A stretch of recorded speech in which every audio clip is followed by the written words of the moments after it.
우리 이인호 교수님은 역사학자세요. 아마 많은 청년분들이 유튜브에 있는 교수님의 강연을 이미 들어서 알고 계시겠지만 역사학도로서 그렇게 공정한 시각에서 역사를 보기 위해 많은 훈련을 받으신 분이시고 또 직접 그 역사를 경험하신 분이시기 때문에 우리에게 오늘 들려주실 이야기가 그렇게 특별히 더 많으실 것이라고 생각합니다. 이제 교수님을 소개해드리고 모시도록 하겠는데요. 이인호 교수님은 여성 최초라는 수식어가 많이 붙으신 분이십니다. 우리 교수님께서는 하버드에서 한국 여성 중 최초로 박사학위를 받으셨고요. 또 주 핀란드, 러시아 대사를 대한민국 여성 최초로 지내셨습니다. 우리 자리에 자매님들의 비율이 압도적으로 많은데 자매님들이 굉장히 많은 도전이 되실 것 같아요.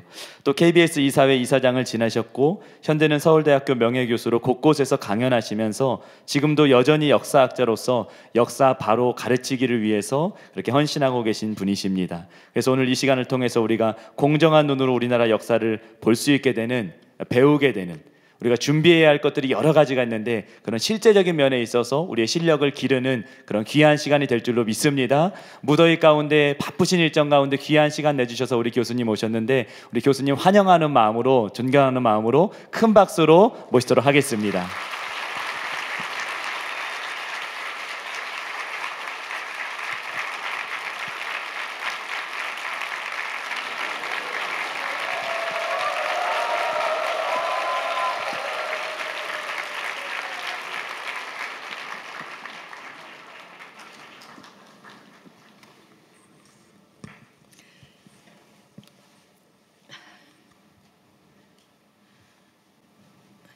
여러분 반갑습니다. 저를 이런 자리에 초청해 주신 여러분들, 특히 목사님들께 감사드립니다. 사실 이 대학 교수로서 이 강의하는 거는 익숙하지만은 이렇게 많은 분들이 800명이나 되는 분들이 모인 데서 강의를 하는 거는 사실 처음입니다. 그래서 나도 굉장히 흥분되고 특히 이렇게 이 소중한 젊은 사람들의 시간을 3시간이나 내가 차지하게 된다는 데 대해서 상당히 영광스럽고 또 강한 책임감을 느낍니다. 이 여름 더위에서 이렇게 좋은 자리에서 여러분들이 이렇게 수련을 받고 계시는 것 그 자체가 사실은 축복이죠. 그래서 뭐를 어떻게 할까 하다가 그 제목을 화해와 평화를 위한 역사 이해라는 것으로 잡았습니다. 무슨 얘기인가? 결국 왜 우리가 역사를 공부해야 하느냐, 공부하는 이유가 뭐냐. 쉽게 얘기를 하겠어요. 이 PPT를 좀 준비를 하긴 했지만은 나는 사실 그 9세대에 속하기 때문에 그런 거에 많이 의존하지 않고 사실 사람 대 사람으로서 이게 교류를 하는 것이 더 소중하다고 생각하는데 혹시 시각적으로 이제 보는 게 조금 편하다고 생각하는 분 보세요. 근데 그냥 스케치니까 큰 도움은 안 되고 다만 이제 자료 화면 한두 가지 볼만한 게 있을 겁니다. 아시다시피 지금 우리나라는 굉장히 지금 격변기를 거치고 있습니다. 작년에 바로 대통령을 탄핵한다는 그런 초유의 사태를 맞고 지금 새 정부가 들어서 한 1년이 지났는데 너무 여러 가지 갑작스러운 정책들이 나오고 또 특히 북한하고의 관계에서 너무 큰 변화가 오니까 여러분들은 물론 이 기성세대 사람들도 굉장히 혼란스러워 하고 있죠. 한편에서는 정말 나라가 무너지는 거 아닌가 걱정들을 하고 있고 다른 한편에서는 잘 되고 있는데 왜들 그러느냐 또 이런 소리를 하는 사람들도 있고 여러분들은 아마 무척 혼란스러우실 거예요. 이런 거를 이해하려면은 우리가 어떻게 해서 지금 여기까지 왔느냐, 왜 우리가 지금 이런 식으로 이 문제들을 겪고 있는가 하는 거를 그래도 이해하기가 쉽게 될 겁니다. 역사를 공부하는 이유는 제일 첫째가 그것을 통해서 인간은 어떻게 살아가고 활동을 하며 특히 집단 생활을 어떻게 하느냐, 그런 데서 어떻게 다양한 모습이 나타나느냐, 이런 걸 알 수 있는 방법으로 가장 좋은 방법이기 때문에 그걸 해왔고, 역사라고 하는 건 문명이 발달하는 어느 사회에서나 상당히 소중하게 여겨왔어요. 인간 교육, 특히 지도자 교육의 필수 과목으로서, 또 어떤 사람들은 그냥 호고적인 취미로서 옛날 사람들은 어떻게 살았느냐, 또 먼 나라 다른 나라에서는 어떤 일이 있었느냐, 뭐 이런 거를 알기 위해서도 하고, 하지만 아까 목사님께서 아주 적절하게 말씀하셨듯이 이 역사라고 하는 것이 바로 현재를 규정하고 우리가 역사를 어떻게 이해하느냐 하는 것이 또 우리 미래를 결정하는 그런 이 요소가 되기 때문에 역사를 잘 알고 제대로 알고 모르고는 사실은 사활이 걸린 중요한 문제입니다. 그런데 우리가 그동안 역사 교육에서 실패를 했어요.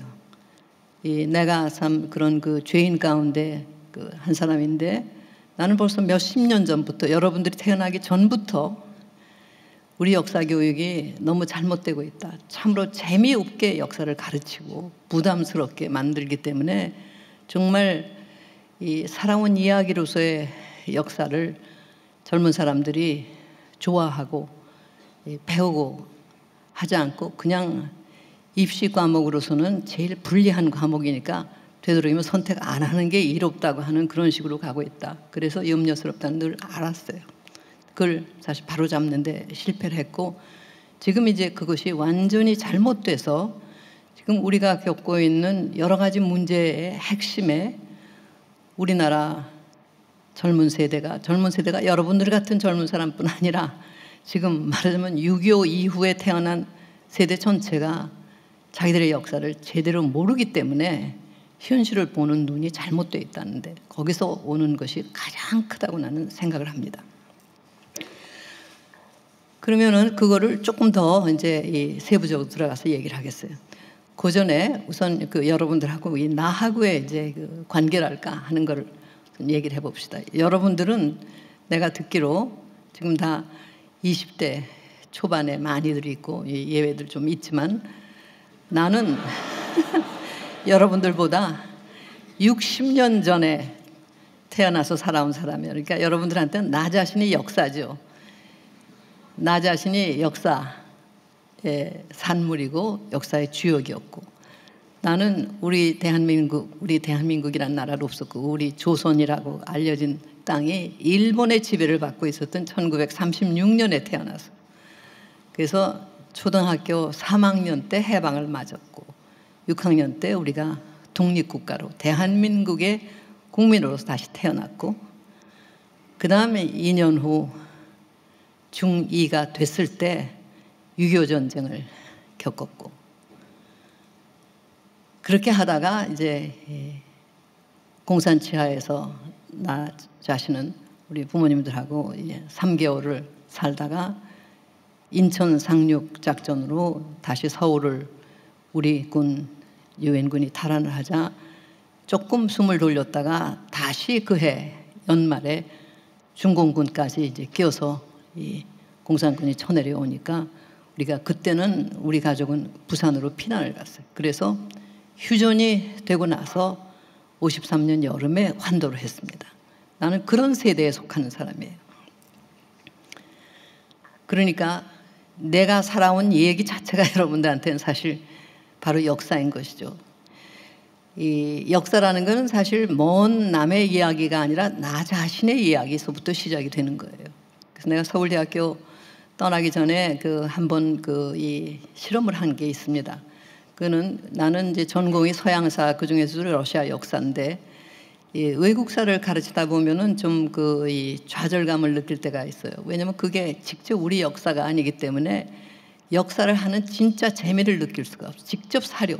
역사는 생생하게 우리 가족, 우리 조상들 이렇게 해서부터 이렇게 어떻게 과거가 어떻고 또 먼 나라가 어떻고 이렇게 돼야 되는 건데 우리가 직접 자료를 만질 수가 없으니까 생생한 재미가 좀 없는 적이 있어요. 그래서 내가 역사 전공하는 학생들한테 이제 역발상을 해서 가족사를 한번 써보라는 숙제를 냈습니다. 처음에 그 뭐 프라이버시 침해다. 가족사에 대해서 아무것도 모르는데 뭘 써오느냐 뭐 반발들을 하더라고. 그게 90년대 초 우리가 이제 이 소련이 무너지고 그 반공의 분위기에서 조금 헤어나서 자유롭게 그래도 모든 걸 얘기할 수 있을 그때를 내가 이제 이 틈을 탄 겁니다. 그러나 사람이 어서 공중에서 떨어지는 건 아니고 누구든지 어느 고장 어느 시기에 어떤 사람을 배경으로 해서 태어나는 거니까 만약 너희 가족사를 잘 모르면 너희 고장의 이야기라도 써와라. 특히 이제 뭐 추석 때가 가까워서 집에 이제 시골에 가서 부모들 또 조부모들 만날 테니까 그 이야기를 적어와라 했는데 그때 내가 참 깜짝 놀랐어요. 그 세대가 만약에 큰 아이들이었을 것 같으면은 이제 아버지들이 6.25 직후에 태어났을 그런 그 세대인데 자기 할아버지의 이름이 누군지도 모르고 자란 사람들이 몇 명 있어요. 그때 우리 서울대학교 서양사학과 그 반에 한 23명 있었는데 그 중에 3사람인가는 할아버지가 누군지도 모르고 컸었고 그 숙제를 하면서 이제 적어온 게 어떤 학생들은 뭐 우리 15대째 할아버지는 무슨 뭐 벼슬을 하셨고 뭐 쭉 족보를 적어온 그런 사람들이 있는가 하면은 어떤 학생은 고등학교 때 처음으로 할아버지를 만났다고. 근데 그것도 일본에 가서 할아버지라는 사람을 아버지가 데리고 가서 찾아갔더니 일본 여자들 둘이 옆에 앉아서 고모라고 그러더라. 뭐 이런 얘기도 있고. 또 어떤 사람은 외할머니가 셋이라고 한 그런 사람들도 있었어요. 그런 학생도 있었어요. 그 정도로 우리 역사라는 게 파란만장한 그런 그 역사였고 정말 이 서로를 제대로 이해한다는 게 이런 걸 알지 않고는 그 사람의 마음속을 이해할 수 없겠구나 하는 거를 내가 오히려 배웠습니다. 학생들이 배운 거 못지않게. 그때 어떤 학생이 자기 할아버지 얘기를 했는데 여수 순천 그 반론 사건에 연루됐었다가 그때가 초혼 시대였는데 국군 세상이 되니까 이제 숨어서 견디다가 결국은 잡혀서 총살을 당한 그런 사람의 손자였기 때문에 부모가 보호를 하기 위해서 그때까지 그 얘기를 안 해줬기 때문에 할아버지를 모르고 자랐던 거예요. 근데 그 경우는 참 그 부모들이 현명하게 했던 것 같아요. 어렸을 때 여린 마음에 상처를 주질 않고 커서 판단력이 어느 정도 생겼을 때 그 사실을 알았기 때문에 오바마처럼 찌들지 않고 이 바른 생각으로 콤플렉스가 없이 판단을 할 수 있는 그런 적에서 그 사람은 지금 잘 돼서 서울대학교 석사하고 미국 가서 하버드에서 박사학위 하고 지금 텍사스 A&M 대학에서 테뉴어까지 받은 교수가 됐습니다. 뭐 이런 식으로 또 역사를 극복하는 사례도 있습니다. 이런 얘기를 내가 애초에 하는 게 내가 겪은 맞으면 내가 살아온 삶이라고 하는 게 여러분들한테는 책에서 배우는 역사예요. 근데 그게 먼 얘기가 아니라고 사실 여러분들 부모들의 이야기 아마 여러분들한테도 잘 안 해줬던 얘기 같은 거 이런 것이 바로 역사입니다. 근데 조금 더 크게 이제 좀 정리를 해보겠어요. 근데 역사라는 게 왜 제대로 인식하기가 어려우냐? 왜 지금 역사 교육이 잘못됐다고 이렇게 보느냐? 우선 이 역사라고 하는 낱말이 가지는 이 두 개의 서로 밀접한 관계가 있지만 조금 다른 뜻이 있죠. 여러분들 알 거예요. 역사란 무엇이냐? 뭐 흔히들 얘기하죠. 역사는 한편에서는 과거라는 말하고 동의어예요. 지금으로부터 지난 시간에 일어났던 건 모두가 역사입니다. 그게 본질적으로는 지난 일은 다 역사. 그렇지만은 우리가 알고 기억하고 또 가르치고 배우고 하는 그 역사는 그게 전부일 수가 없죠. 유한의 인간이 지나간 모든 것을 갖다가 다 알 수는 없어요. 그러니까 우리에게 가장 소중한 기업, 즉 사람이 살아가는데 알지 않으면 안 되는 그런 것부터 이제 관리를 하기 시작을 하면서 자기 관심이 있는 분야를 정리를 해놓은 그런 것이 역사, 또는 역사책에 들어있는 역사 프로그램에 들어있는 역사. 그러니까 두 개가 조금 다르죠. 그래서 삶에서 항상 그 어떤 뭐든지 본질이 있고, 본질이 있는데 그게 이제 현상으로 이렇게 나타나고, 또 그 현상을 사람들이 어떻게 인식하는가. 사실 하나지만은 그게 조금씩은 다 차이가 있어요. 그러니까 멀리 보이는 것이 그게 뭐 집이라고 생각했는데 가까이 가보니까 딴 거일 수도 있죠. 역사를 보는데도 그런 식의 것이 있습니다. 내가 언젠가 한번 몽골 여행을 하는데 그 털털거리고 그냥 먼지 나는 길을 가는데 가도 그 똑같은데 저 멀리 하얀 뭐가 이렇게 보여서 이 안내하는 사람이 저게 아마 이제 어떤 도시인가 보다고, 사막 가운데 그 도시 그 집들이 하얗게 이렇게 보이는 줄 알고 갔더니 그게 그냥 산의 밑둥이가 흙이 달라서 하얗게 보였던 거예요. 그런 식의 게 있을 수 있습니다. 그래서 이제 역사에서 사실을 규명하는 것도 어렵지만 또 해석까지 깃들이면 더 어려워요. 그래서 사실은 역사를 어떻게 인식하느냐 하는 게 현실에도 영향을 미치고 미래에 영향을 미치는데 그게 이렇게 간단한 건 아니에요. 그냥 옛날 생활이 복잡하지 않았던 시대는 과거의 정치가 오늘의 역사다. 현재의 역사는 과거의 정치다. 옛날 이제 서로 이 상반되는 이익 집단 가운데 싸우고 어쩌고 뭐고 하는 그런 얘기. 그러니까 주로 정치사가 역사의 내용이었던 거고, 그랬는데 그 후 이제 깨달은 게 사실 눈에 보이는 지도자들을 뭐 그런 사람들, 옛날에는 우선 전쟁이 중요했죠.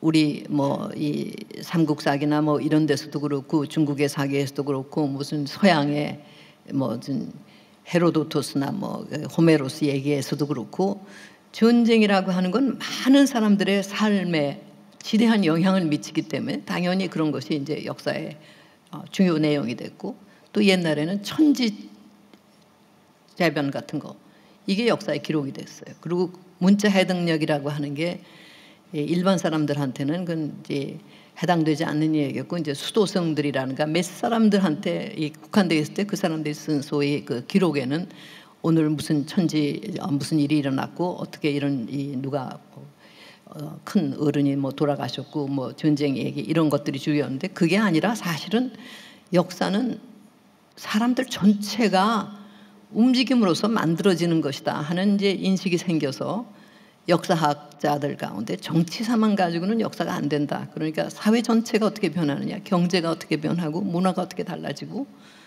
또 이름 없는 다수가 어떻게 그 역사를 만들어가느냐, 이걸 다뤄야 된다. 그래서 이제 역사학의 말하자면 조류라는 거 하는 것도 변하고 이렇게 됩니다. 그건 뭐 자연스러운 변화고 이제 이게 발전이에요. 맞으면 나는 이름 없는 사람이지만 내가 포함되지 않은 역사는 사실 역사가 아니거든요. 내가 들어가 있어요. 옛날엔 역사는 또 남자 중심으로만 봤기 때문에 여성은 거의 무시되다시피 했는데, 그러면 여성적인 시각에서 보면은 역사가 정말 얼마나 발전했느냐, 조금 다른 얘기가 또 나오죠. 남성 중심으로 볼 때 하고. 그래서 이 중심축이 어디 가는가 하는 것이 달라질 수가 있어요. 그래서 옛날엔 현재의 역사는 과거의 정치다 했는데, 이 거꾸로 특히 그 소련이라는 그 어마어마한 그 세력이 무너지고 나서는 과거의 역사는 현재의 정치다. 현재 정치 권력이 어떻게 되는가에 따라서 과거 역사를 다시 쓰게 된다. 러시아 혁명이 1917년에 일어나서 세계 최초의 공산주의 국가가 태어났었는데 70여 년이 지난 다음에 그 체제가 완전히 실패로 끝나고 나서 한 1년 동안 러시아에서는 역사를 못 가르쳤어요. 교과서를 전부 다시 써야 되기 때문에. 1917년 10월 혁명이라고 하는 것이 가장 중요한 역사적인 사건으로 주목이 됐고, 항상 긍정적으로 평가가 됐었는데 그게 아니다 하게 되니까 전체가 다 뒤틀어져.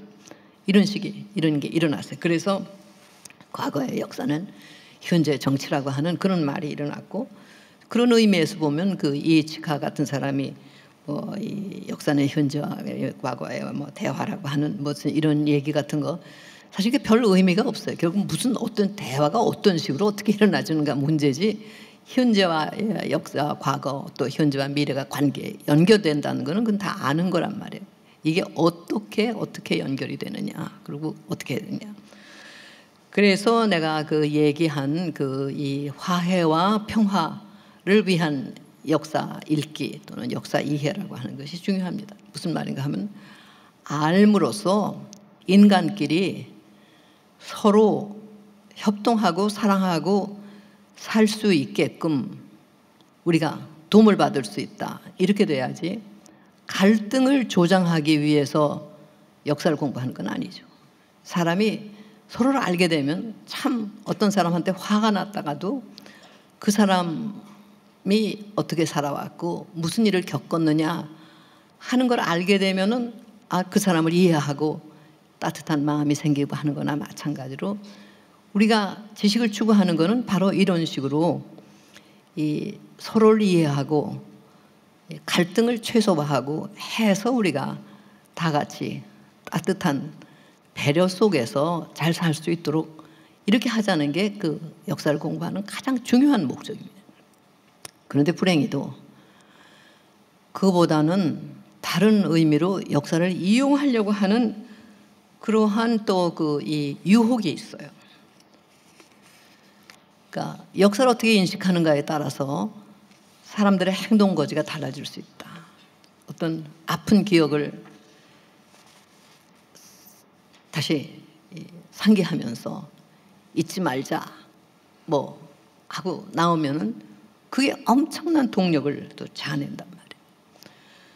그러니까 이런 데서 결국은 그 역사를 객관적으로 이해를 함으로써 인간이 뭐고 사회가 뭔가 하는 것을 제대로 배우려고 하는 것보다는 역사를 이용을 해가지고 정치적인 그 힘을 얻고자 하는 그런 유혹이 생겨나요. 즉 그 역사가 가지는 이런 중충적인 의미, 일어난 일로서의 역사하고 기억되고 가르치는 역사하고의 차이고 틈을 타서 그 역사를 정치적으로 이용하겠다고 하는 그런 게 생기는 겁니다. 근데 실제 그렇게 되면 그게 이제 이 역사를 공부하는 목적을 결국 전도시키는 게 되죠. 역사를 실제로 일어난 대로 이해를 해서 바로 알고 거기에 적절하게 대응해서 갈등과 이 반목을 줄이는 대신에 거꾸로 오해를 자꾸 낳기 때문에 더 갈등이 증폭이 되고, 이렇게 해서 그렇게 역사를 잘못 배우는 사회는 역사의 아픔을 다시 살게 된다. 이런 이 말이 있습니다. 그래서 그런 식으로 잘못되고 있는데 지금 우리나라가 불행히도 지금 그런 그 위험에 많이 빠져들고 있어요. 서로를 이해하지 않고. 역사적인 사건이라고 하는 거는 단순한 게 없어요. 이제 오늘 이 강의가 끝나고 여러분들이 나가서 오늘 무슨 일이 있었느냐, 누가 와서 무슨 얘기를 했느냐 하면 각자 얘기하는 게 조금씩 다 다를 거예요. 왜냐하면은 자기가 본래부터 알고 있었던 거, 믿고 있었던 거 그런 게 다를 거고, 또 듣는 동안에 뭘 어떻게 했느냐 하는 거에 따라서 또 어떤 건 듣고 어떤 건 놓쳤을 거고 뭐 여러 가지가 다르지 않겠어요? 그래서 어떠한 이 사건이라든지 이 사건을 얘기를 할 적에 보면 그건 항상 중충적인 구조를 가지고 있다는 걸 우리가 인정을 해야 됩니다.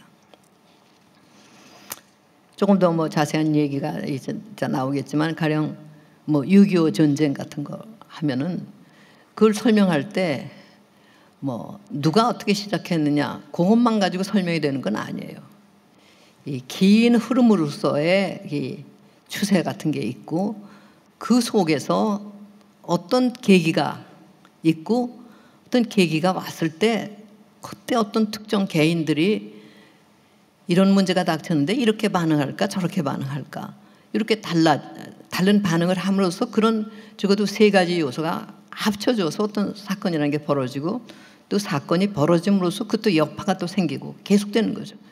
이 역사라고 하는 거는 무슨 벽돌로 뭘 쌓듯이 허물고 다시 질 수 있는 건 아니에요. 끊임없는 큰 강의 흐름같이 유유하게 흘러내려오는 거고 그 속에 여러 가지가 섞여 있는 겁니다. 그거를 이제 인정을 하고 볼 때 그 속에서 어떤 인간의 역할이 긍정적이었느냐 부정적이었느냐 이런 것도 그 얘기하는 게 가능하지 여기에서 뚝 튀어나갔고 마치 어떤 사람이 학이 공중을 나르듯이 지멋대로 돌아다니면서 역사를 만든 것 같은 그런 이 착각에서 평가를 한다는 건 그건 아주 반역사적인 얘기예요. 역사를 제대로 이해하는 데서 제일 또 중요한 거는 그 시대착오를 범하지 않는다. 그런 얘기입니다. 지금 이제 가장 우리나라에서 흔히 잘못되고 있는 게 뭐 독재 타도 뭐 하면서 얘기를 하는데 다른 것이 다 됐을 때 예를 들면은 우리가 굶어 죽지 않고 질병에 시달리도 않고 또 외세의 침략을 받지도 않고 할 적에 우리가 그럴 때는 자유, 인권 뭐 이런 거를 따질 여유가 생겨요.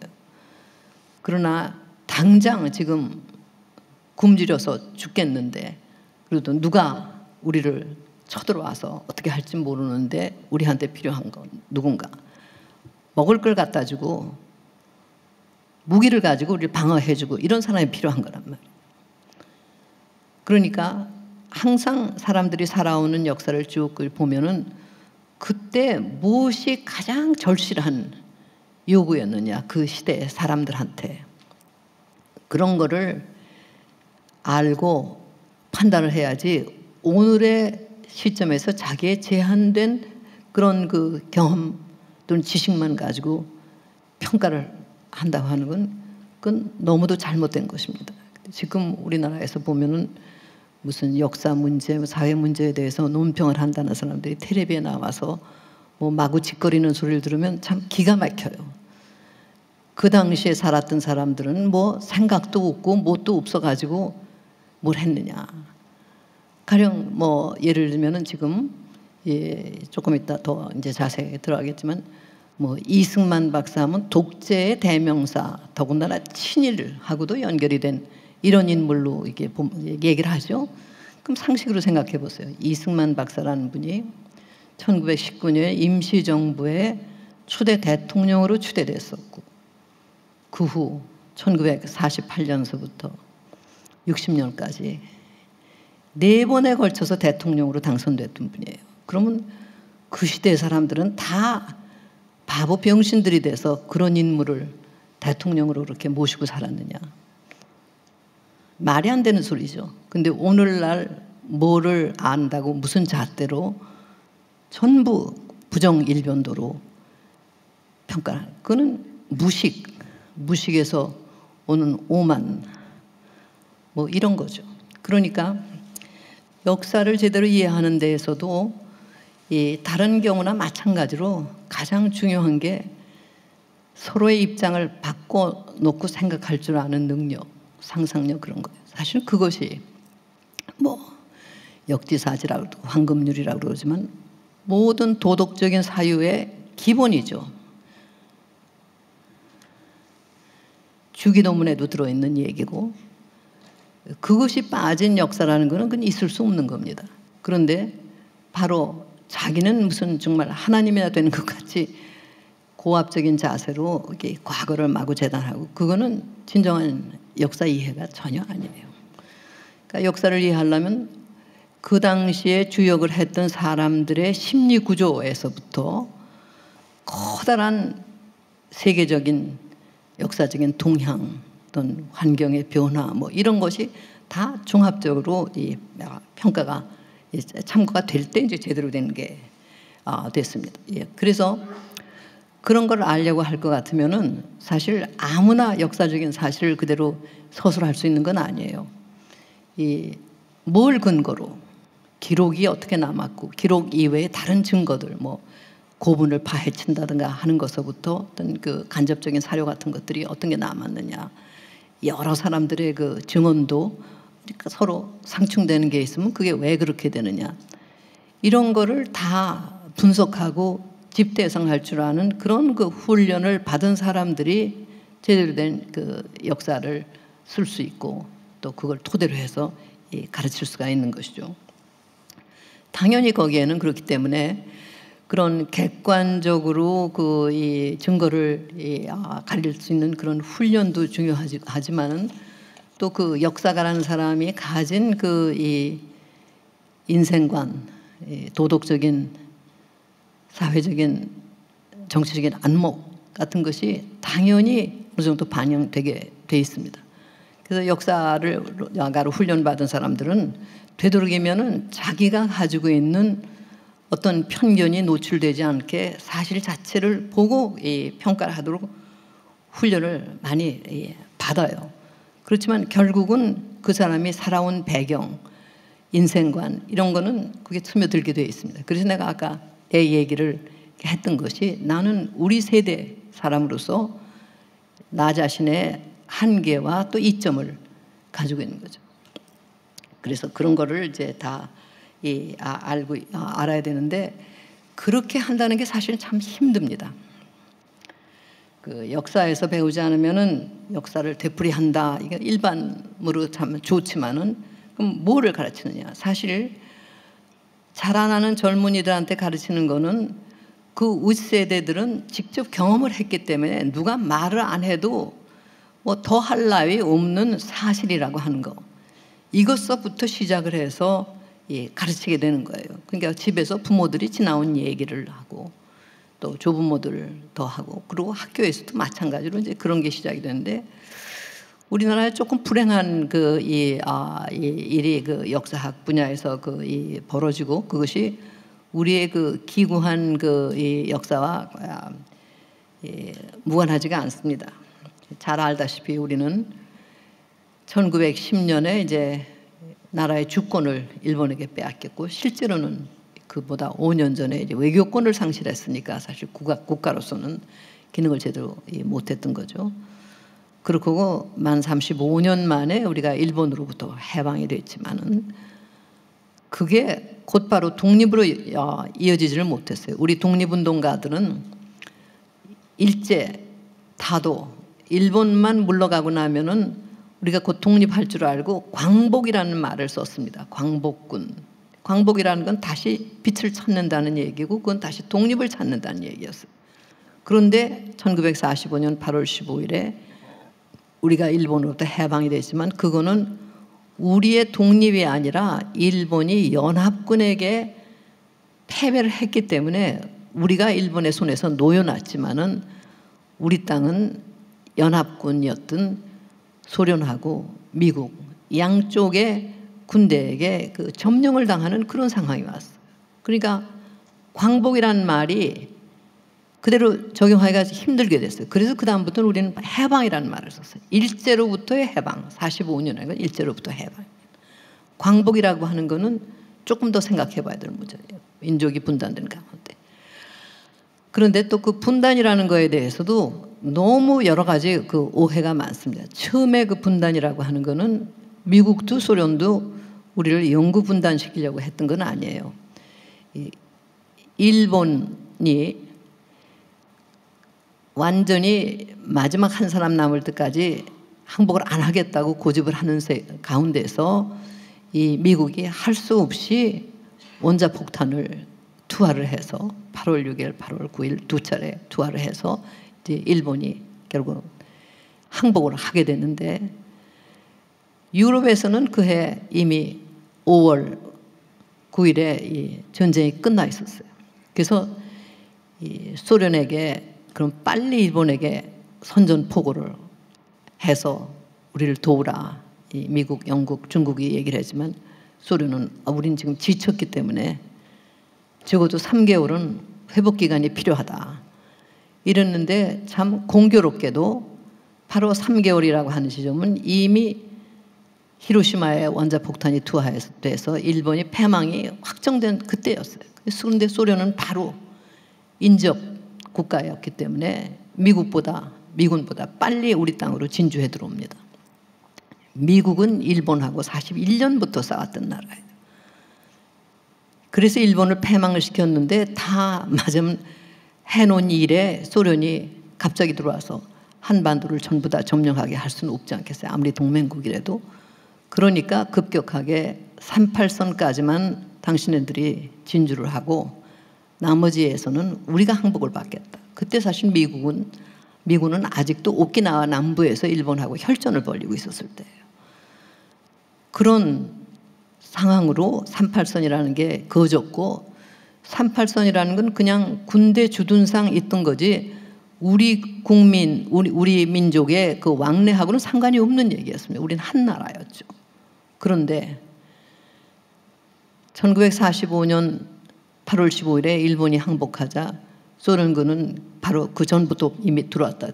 더 큰 규모로 9월 초에 들어왔고, 미국은 훨씬 전에 이제 남쪽으로 진주를 했어요.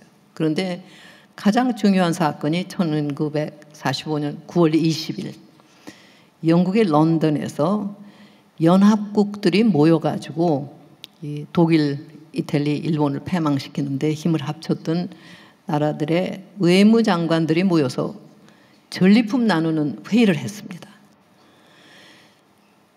소련군이 남한 끝까지 그대로 들어왔으면은 뭐 미국이 막을 수 없었을 거예요. 근데 왜 38선에서 멈췄었느냐?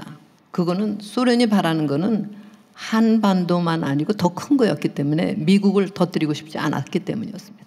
그것이 이 런던 회의에서 드러났어요. 소련은 일본의 홋카이도 그리고 지중해의 남부 연안에 있는 오늘날 튜니지아, 그 당시에 트리폴리타니아, 거기까지 달라. 그러니까 지중해 해군을 자기들이 가질 수 있게 다 하고, 그 다음에 태평양으로 직접 진출할 수 있는 그 권리를 확보하겠다, 이렇게 나온 겁니다. 그건 역사적으로 계속해서 서방의 국가들이 원치 않았던 거고, 일본 일부를 점령한다는 거를, 그러잖아요. 그 위에 조그마한 그 섬들을 점령을 하고 있는데 홋카이도까지 내려온다는 걸 용납할 수가 없으니까 이제 전체 노를 했어요. 그러자 소련이 즉각 38선을 차단을 시켜서, 그 당시 북쪽에만 우리나라는 이제 수력 발전소들이 있었는데 전기도 차단하고 사람들의 왕래도 차단하고, 그래서 38선 분계선이라는 게 정말 우리 민족을 분단시키는 그런 그 선이 됐고, 그 후의 상황이라고 하는 것이 결국은 이 분단을 고정시키는 이 냉전으로 가서 그게 그만 이 선으로 이제 간 겁니다. 이런 상황 때문에 우리나라에는 사실 기대했던 독립운동의 효과가 해방하고 오질 않고, 곧바로 좌우 대립 문제라는 것이 심각해지고, 현대사라고 하는 거는 과거로 다루기에는 너무도 이 뜨거운 마지막 감자가 돼가지고 역사 교육을 하는 사람들이 현대사를 다루질 않았어요. 역사가들은 편파적이어서는 안 되고 객관적이어야 되는데 적어도 50년은 지나야지 뭘 객관적으로 볼 수 있지, 지금 현재 진행형인 걸 어떻게 얘기하느냐.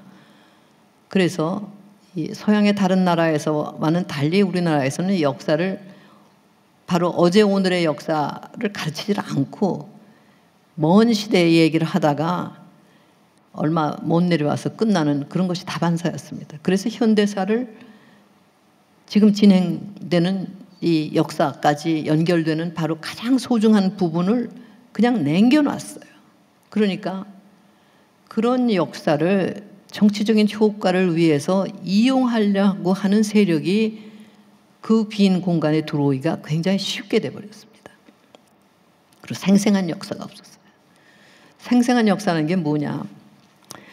예를 들면 내가 무슨 계기로 그 스코틀랜드를 갔던 적이 있는데, 거기 이제 그 스테얼링이라고 하는 그 성 가려니까 바로 그 성 입구에 교회당이 조그만 게 있었는데 마치 그때 거기를 이제 들어가 보니까 이 책이 펼쳐져 있는데 이 방명록 비슷한 거예요. 근데 그 방명록이 아니라 그 교회에 속하는 사람들 얘기인데 그때 무슨 그 추모 행사가 있었는데 바로 우리 한국전에 참전했던 스코틀랜드 출신들, 그 지방 출신들의 이름들이 거기 펼쳐져 있고 그 성 안에 이제 성이 그 박물관인데 거기는 한국 전쟁 중에 가져갔던 수저, 뭐 북한군의 호루라기 뭐 이런 게 전시가 돼 있었어요.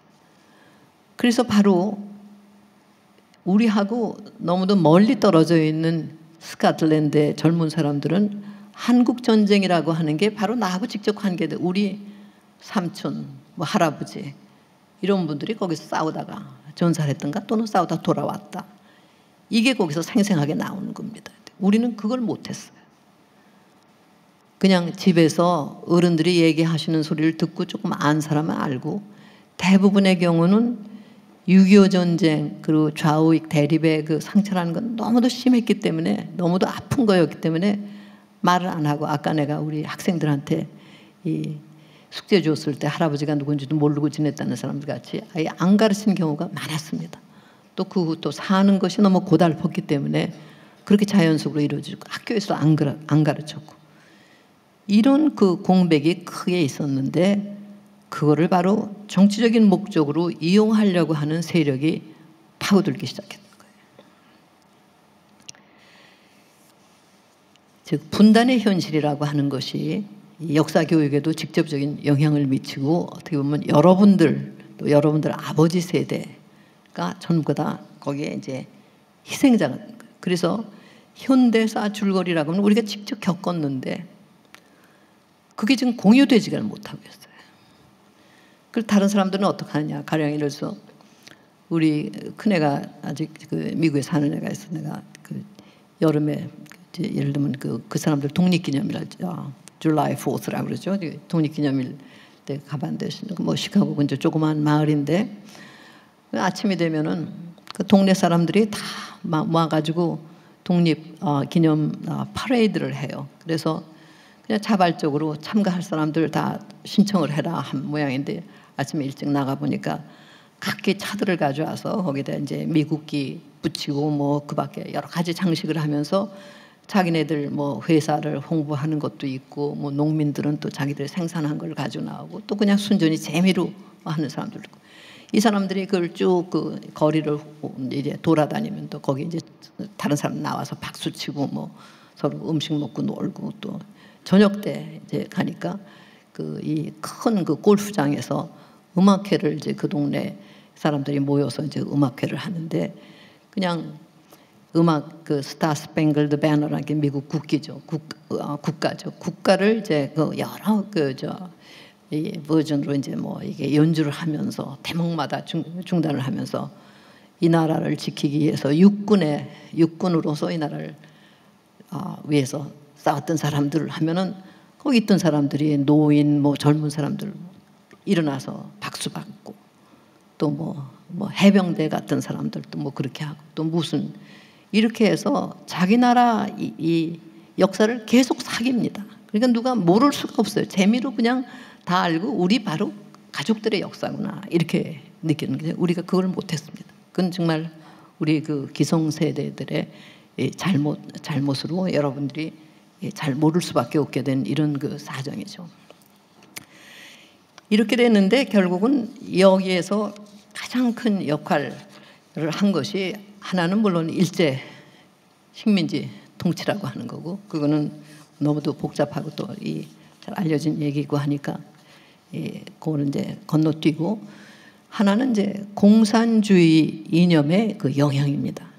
그게 지금까지도 우리를 괴롭히고 있어요. 왜냐하면 일제잔재라고 하는 거는 적어도 우리가 민족으로 통합되는 그런 영향이 있었어요. 그 전까지 뭐 민족의식이라는 게 특별히 따로 있는 게 아니라 우리 한반도에 사는 사람들은 그리고 중국이라고 하는 큰 그늘 밑에서 소위 중국의 천자의 눈치를 보면서 살고 있는 조그마한 소왕국의 국민으로서 어떻게 중국을 거스르지 않아서 침략을 받지 않고 우리가 우리 나름대로 그래도 그 자활할 수 있는 맞으면 여유를 조금씩 확보하느냐 뭐 이런 것이 사실 우리의 삶이었어요. 그런데 이제 19세기 19세기 중엽에 소위 아편전쟁, 서양의 이 과학 문명, 특히 이 총기 문명을 빨리 발달시켰던 서양 사람들이 부로 보면 중국보다도 아래였지만도 이 중국을 쳐들어왔을 때 청나라가 꼼짝 못하고 당했고, 그 테두리가 무너지니까 우리가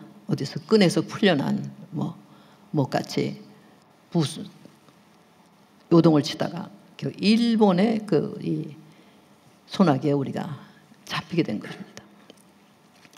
그랬기 때문에 그 전까지 민족이라고 하는 것을 크게 생각 못했다가 우리가 결국은 이제 일본 천황의 2등 신민으로 전락을 해가지고 일본의 법에 따라서 모든 것을 하는 그런 그 압박받는 상태에 놓이게 되자 우리 민족의 자의식이라는 것이 깨나서 적어도 그 항일 운동이라고 하는 것은 하나로 우리를 묶는 효과가 있어요.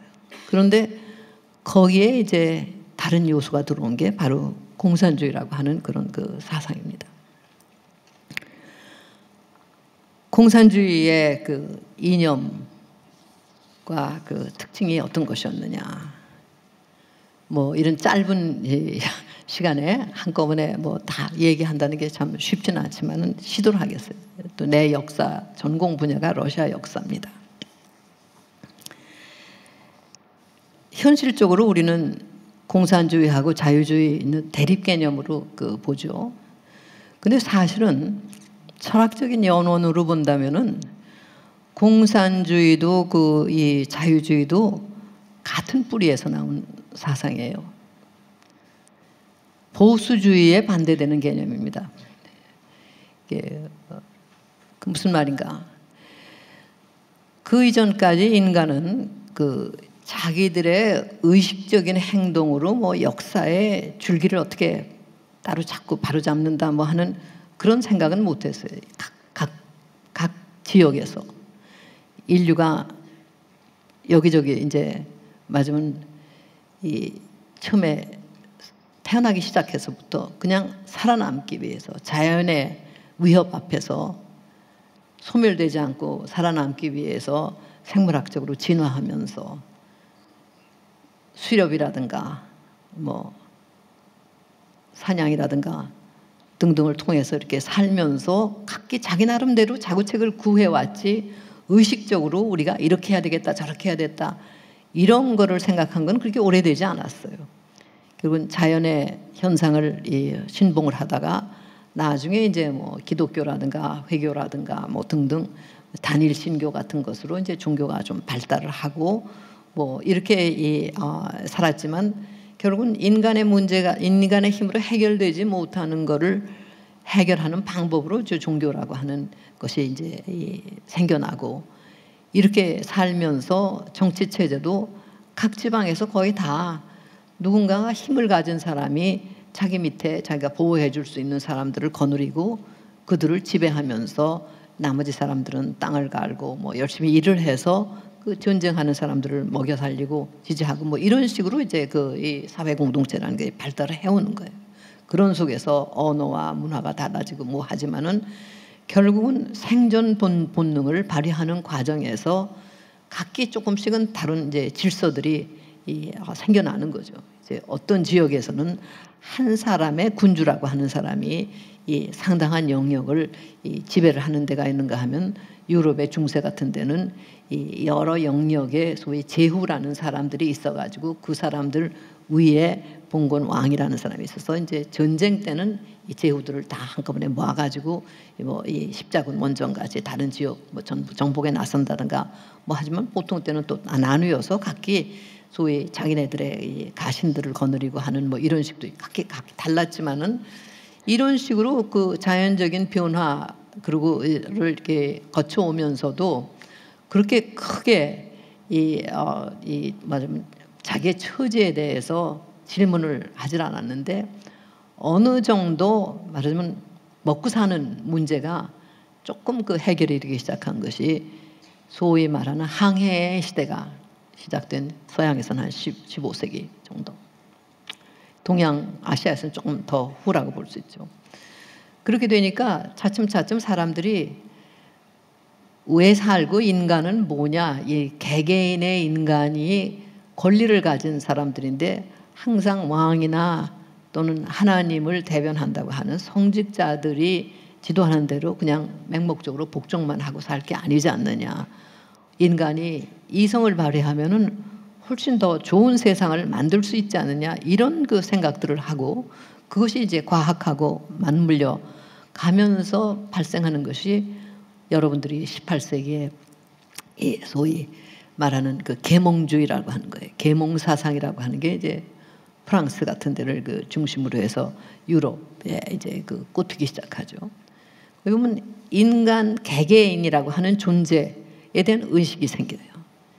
인간은 한 집단에 속하는 사람으로 그 집단 생활하는데 그냥 순응하고, 굶어 죽고 얼어 죽으면 또 그걸 운명으로 받아들이고, 네, 성당에 가서 기도하고 뭐 이런 걸로 만족하지 않고,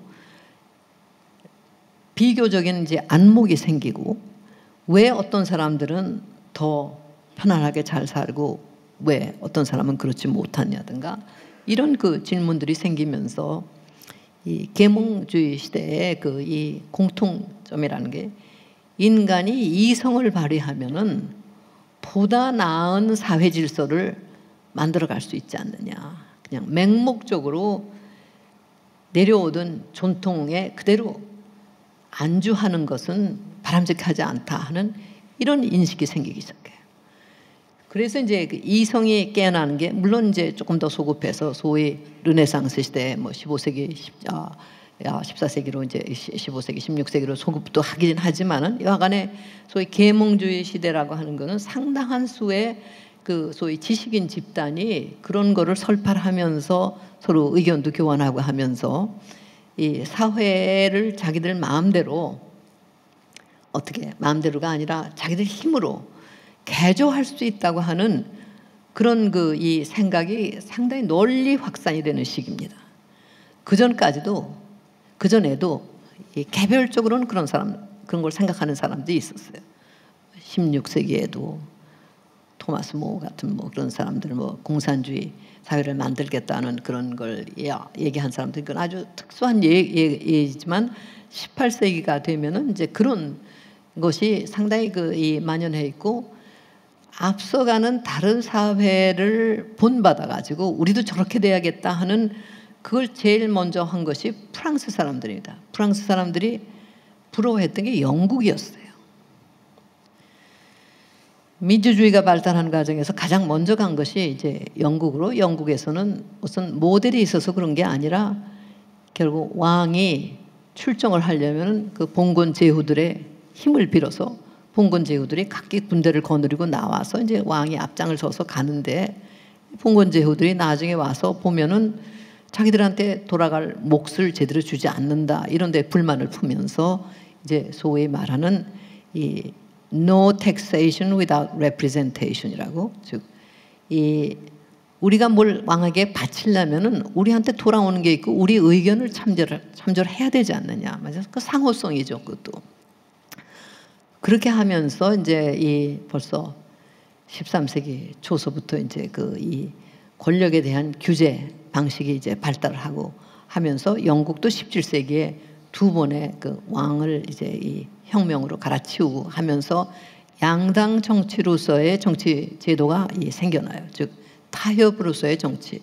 서로 죽도록 싸우고 하다 보니까 결국은 서로 의견을 타진해서 이기는 쪽에 승복을 하고 하는 것이 제일 그래도 이 피해가 적고 생산적이다 하는 그런 지혜가 싹트기 시작하면서 영국이 경제, 문화 모든 것이 이제 발달하기 시작하죠. 이것을 이제 프랑스에서 이 18세기에 보면서 이 지식인들, 필로소프라고 부르는 사람들이 영국 같은 저런 걸 봐라. 결국 우리가, 프랑스는 그때까지도 절대 왕정 체제고 거기다 규제가 없었는데 이래서는 안 된다 해가지고 그걸 모델로 생각하기 시작하면서, 아까 같이 내가 말하듯이 이 인간이 이성을 발휘해서 자기들의 이 사회적인 삶을 개선할 수 있다 하는 이런 그 신념이 조금씩 확산되기 시작합니다. 어느 사회의 경우나 이제 그 반대되는 사람이 있고 또 이 극단을 가는 사람들이 있죠. 이 첨단을 가는 사람들은 인간이 이성을 발휘할 것 같으면 완벽한 사회, 즉 억압이 없고 궁핍이 없고 하는 사회를 만들 수 있다 하는 그런 그 꿈까지 꾸는 사람들이 있어요. 그러면 저 반대편에는 그건 아니다. 인간이 아무리 용트림을 해봐야 전통이 있고 자연적인 그런 제약이 있고 항상 사람들의 사고방식이라는 게 하루아침에 변하는 게 아니고 하니까 우리가 그런 걸 존중하면서 종교의 힘도 빌려야 되고 이 인간 위에 하나님이 계시다고 하는 것도 인정을 해야 되고 이렇게 사는 것이 인간이 지멋대로 모든 걸 할 수 있는 건 아니다. 이런 이 보수적인 갈래가 있는데 그 중간에 이제 이 상당한 정도의 사람들이 이성의 힘에 대해서 그 자신감을 갖기 시작합니다. 그러면서 과학 문명이 발달하고 19세기 오면서 이제 산업화가 이루어지고 사람의 삶이 많이 나아져요. 그 전까지는 질병에 가난에 무더기 죽음을 당하고 특히 흑사병 같은 거 14세기는 어떤 지역에서는 인구의 3분의 1이 다 죽어나가는 그런 일도 있고 해서도 이게 다 자연 질서의 일부로 다 받아들여졌는데 이런 것도 다 인간이 두뇌를 써서 개선을 하고 하는 이제 이것이 보이니까 사회 제도도 그렇게 할 수 있다. 뭐 이런 게 생겨요. 그래서 이런 것이 모두 복합적으로 작용을 해서 우리가 심각한 이 불평등, 이 억울함 같은 거를 그냥 참고 살 필요가 없다 하는 이런 취지에서 혁명이 일어났던 것이 프랑스 혁명, 프랑스 다해형. 그래서 소위 세계 최초로 그 인권 선언, 인간과 시민의 권리 선언이라고 하는 것이죠. 영국에서도 물론 그런 비슷한 것들이 17세기에 있긴 있었어요. 그러나 전체를 그렇게 얘기하던 건 아니고 프랑스의 선언이라고 하는 인간이면 기본적으로 이런 거를 누려야 된다. 근데 재밌는 건 거기서도 사실을 제일 첫째 조항을 보면은 이 차등이라고 하는 게 날 수가 있다는 걸 인정을 해요. 이 공익에 관계되는 것이 아닌 한 차등이 있어서는 안 된다 이런 얘기예요. 그건 무슨 얘기인가 하면 이런 대통령이라고 하는 사람 같이 이제 큰 책임을 맡은 사람들은 개인으로 보면은 그 사람은 땅을 가는 농부하고 뭐 다를 게 없이 소중하지만은 그 사람이 임무로 본다고 할 것 같으면은 농부가 자기 일을 조금 중단했을 때하고 대통령이 중단했을 때하고 천지 차이가 나죠. 그러니까 대통령에게는 여러 가지 편리를 제공하고 뭐가 할 수 있는 그런 거, 즉 공익, 편의를 본다고 하는 그런 것이 거기도 있어요. 그지? 자세히 읽어보면. 그러나 여하간에 인간은 근본적으로 소중하고 평등하고 절대로 남에게 빼앗겨서는 안 될 권리를 타고난 존재다 하는 이런 개념이 생겨요. 이거는 자유주의, 민주주의, 사회주의 모두 다 공통으로 가지고 있는 그런 그 개념입니다. 그러면서 계속해서 이제 정치 체제를 이 변혁을 하고 하는데 공산주의의 차이점이라는 건 뭐였느냐? 자유평등 뭐 그런 걸 정치적인 그런 그 과정에서 하다 보니까는 이제 이 제일 중요한 게 투표권이었어요. 누가 참여를 하느냐? 영국 같은 데서 제일 먼저 이 투표를 통해서 정당 정치를 하는 것이 발달했지만 아무나 다 참정권을 갖는 건 아니었죠.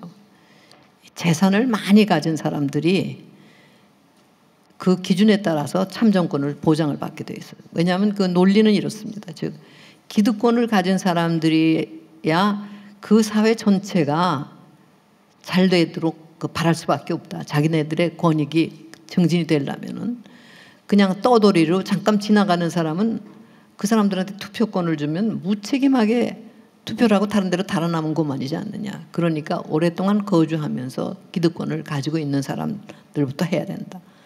그 나머지는 그건 아니다. 우리도 권리가 있다. 이렇게 해서 차츰차츰 그 참정권의 범위를 확대하는 것이 이제 소위 민주주의가 발달하는 그런 그 과정인데, 그래서 이제 프랑스에서는 그 이 혁명 이후에 후퇴했다가 나폴레옹 황제 체제가 됐다가 또 다시 왕정에 복고됐다 옥신각신 많이 하는 과정에서 어떤 깨우침이 나는가 하면은 이렇게 정치적으로 자유, 평등을 구가하면서 민주적인 절차를 아무리 만들어 봐도 가만히 보니까 빈부격차가 없어지지 않는다. 인간이 해방되면 자유롭게 활동을 하니까 능력 있는 사람들은 더 자유롭게 활동을 해서 남보다 훨씬 더 부자가 돼서 잘 살고, 능력이 없는 사람들 또는 운이 따르지 않는 사람들은 더 밑바닥에 깔릴 수 있다. 그러니까 자유만 가지고는 안 된다. 그러니까 사회적으로 평등할 수 있게 이 힘을 가진 사람이 힘을 가지지 않은 사람을 착취하고 이용하지 않도록 하는 어떤 사회 구조가 따로 마련돼야 된다. 이런 얘기가 나오기 시작하고, 거기에서 나온 말이 사회주의라는 거예요. 사회주의. 그 사회주의는 처음부터 긍정적으로 이상적인 사회를 만들겠다고 하는 그 주의를 통칭해서 사회주의라고 불렀던 거예요. 그렇게 해서 여러 갈래 사회주의 실험들이 시작이 되는데, 그 중에서 나온 것이 칼 마르크스의 공산주의 사상이고, 그것이 현실로 실험에 붙여졌던 것이 러시아 혁명입니다. 1917년. 그러니까 자유주의나 같은 뿌리에서 인간의 이성을 활용을 해서 모든 걸 할 수 있다 하는데, 적어도 다른 자유주의 사상 내에서는 자유라는 게 중요하니까 종교의 자유, 그리고 재산을 가질 수 있는 권리, 이런 것이 근본적으로 다 인정이 되는데, 공산주의에서는 그것이 아니고 이 제도를 통해 가지고 거의 강제로 평등한 사회를 만든다 하는 거고, 그렇게 하기 위해서는 사유재산 제도 자체를 부정을 하는 그런 것이고, 그 다음에 역사의 발전이라고 하는 것이 개개인 간의 이런 관계로서 설명할 수 있고, 계급 대 계급으로서, 계급의 투쟁으로 설명한다 하는 그런 이론을 하겠습니다. 공산주의하고 기독교의 공통점은, 출발점은 약자에 대한 배려예요.